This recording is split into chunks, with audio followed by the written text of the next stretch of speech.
Hablemos del futuro de la Iglesia. Las palabras que voy a citar las escribió el sacerdote Joseph Ratzinger en 1969, quien luego se convertiría en cardenal y posteriormente en el Papa Benedicto XVI.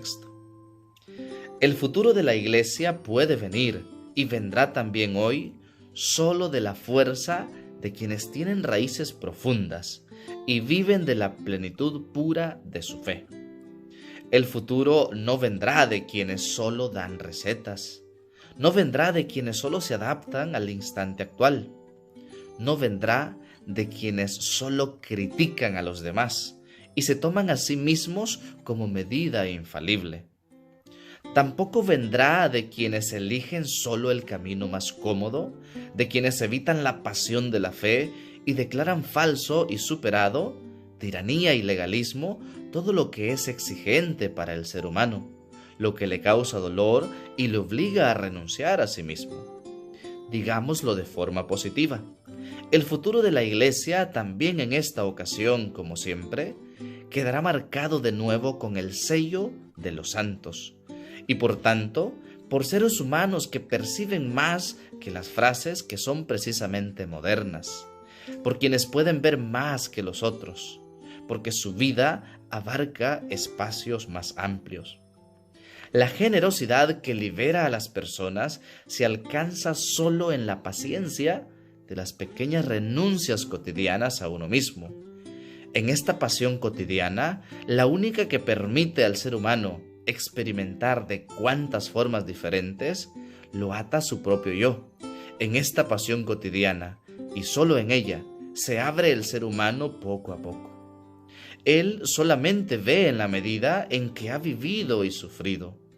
Si hoy apenas podemos percibir aún a Dios, se debe a que nos resulta muy fácil evitarnos a nosotros mismos y huir de la profundidad de nuestra existencia, anestesiados por cualquier comodidad. Así, lo más profundo en nosotros sigue sin ser explorado. Si es verdad que solo se ve bien con el corazón, qué ciegos estamos todos.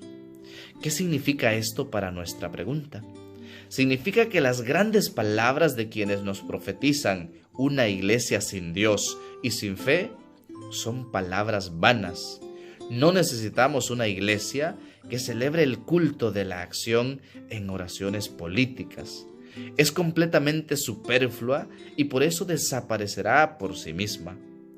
Permanecerá la iglesia de Jesucristo, la iglesia que cree en el Dios, que se ha hecho ser humano y que nos promete la vida más allá de la muerte. De la misma manera, el sacerdote, que solo sea un funcionario social, puede ser reemplazado por psicoterapeutas y otros especialistas. Pero seguirá siendo aún necesario el sacerdote que no es especialista, que no se queda al margen cuando aconseja en el ejercicio de su ministerio, sino que en nombre de Dios se pone a disposición de los demás y se entrega a ellos en sus tristezas, sus alegrías, su esperanza y su angustia. Demos un paso más. También en esta ocasión, de la crisis de hoy surgirá mañana una iglesia que habrá perdido mucho. Se hará pequeña, tendrá que empezar todo desde el principio. Ya no podrá llenar muchos de los edificios construidos en una coyuntura más favorable.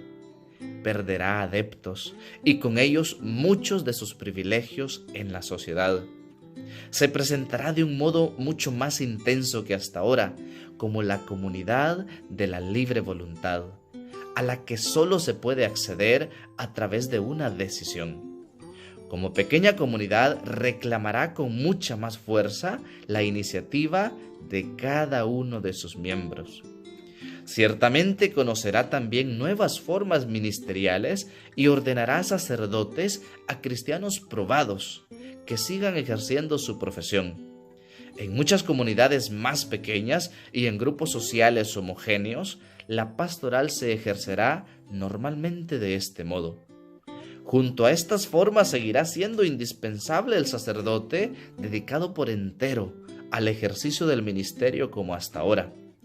Pero en estos cambios que se pueden suponer, la Iglesia encontrará de nuevo y con toda la determinación lo que es esencial para ella, lo que siempre ha sido su centro: la fe en el Dios Trinitario, en Jesucristo, el Hijo de Dios hecho hombre, la ayuda del Espíritu que durará hasta el fin. La Iglesia reconocerá de nuevo en la fe y en la oración su verdadero centro y experimentará nuevamente los sacramentos como celebración y no como un problema de estructura litúrgica. Será una Iglesia interiorizada, que no suspira por su mandato político y no flirtea con la izquierda ni con la derecha. Le resultará muy difícil, en efecto. El proceso de la cristalización y la clarificación le costará también muchas fuerzas preciosas. La hará pobre, la convertirá en una iglesia de los pequeños.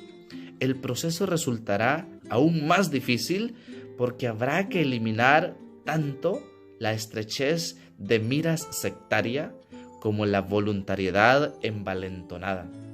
Se puede prever que todo esto requerirá tiempo.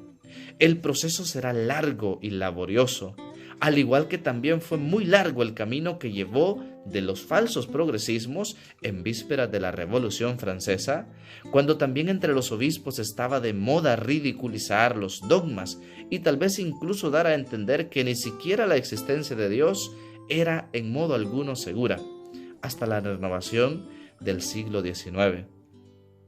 Pero tras la prueba de estas divisiones surgirá de una iglesia interiorizada y simplificada una gran fuerza, porque los seres humanos serán indeciblemente solitarios en un mundo plenamente planificado. Experimentarán, cuando Dios haya desaparecido totalmente para ellos, su absoluta y horrible pobreza.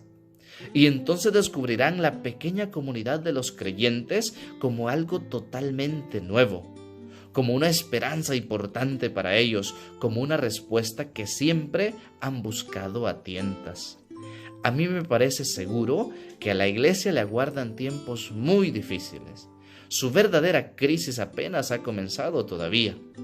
Hay que contar con fuertes sacudidas, pero yo estoy también totalmente seguro de que lo que permanecerá al final, no la iglesia del culto político, ya exánime, sino la iglesia de la fe. Ciertamente ya no será nunca más la fuerza dominante en la sociedad en la medida en que lo era hasta hace poco tiempo, pero florecerá de nuevo y será visible a los seres humanos como la patria que les da vida y esperanza más allá de la muerte. Este texto ha sido llamado, de hecho, como la profecía de Joseph Ratzinger, porque fue escrita en 1969 y hemos visto en efecto cómo la iglesia está siendo sacudida. Pero es lo que nos recuerda el Evangelio de este día, Lucas 17 del 20 al 25. El reino de Dios no vendrá espectacularmente, ni anunciarán que está aquí o está allí, porque miren, el reino de Dios está dentro de ustedes. Es decir, cuando vivimos realmente con Cristo en nuestro corazón, es ahí cuando comienza el cambio y es ahí donde está presente la iglesia, es ahí donde está presente Cristo. Como ya le he dicho en otras ocasiones, los cristianos no vamos a cambiar el mundo entrando a la iglesia, sino saliendo de la iglesia y llevando a Cristo en nuestro corazón. Vivamos el reino de Dios radicalmente, en nuestro interior, en nuestro corazón. Que el Señor te bendiga. En el nombre del Padre, del Hijo y del Espíritu Santo. Amén. Que tengas un excelente día. Soy el Padre Santo.